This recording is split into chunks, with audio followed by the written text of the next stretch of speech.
when I first got into sales, I was coming in on the heels of what had been apparently for a number of years working for a company selling insurance is where I started. And apparently this company had been way undercharging for what they were doing for a while. And that meant they were not terribly profitable. So as I'm getting into the business is right when they started fixing this. So they're starting to look at what can we do to start making some more money, which in my business meant raise prices. The only way to bring in more revenue was to charge the consumer more.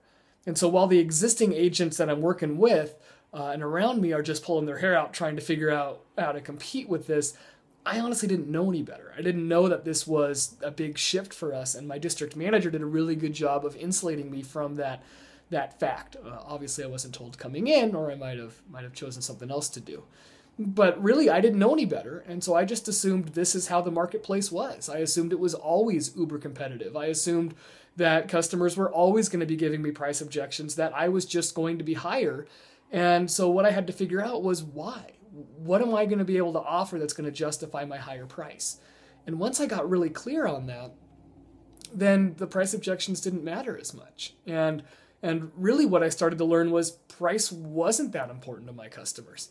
And while everyone around me was constantly talking about price, if we were just more competitive, I'd sell more. If we could just save these customers some money or get some extra discounts on here, we'd sell more.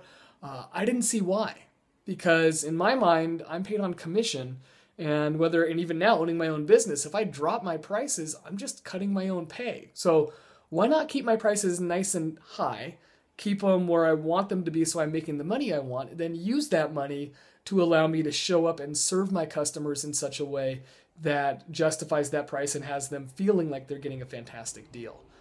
So when we start talking about price in sales or in business, while the marketing, the companies that have nothing more to offer than a cheap price, well, they're going to try to convince everybody, including us, that price is the only factor in making a buying decision.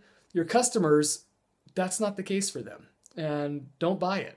Whenever a customer would bring that up to me, I'd say, absolutely, we're going to get you a competitive price on this. But tell me, besides the price, what's the most important thing you want out of this? What's the most important thing you want out of your insurance? What's the most important thing you want out of this training? What's the most important thing you want from this widget? What do you want it to do for you?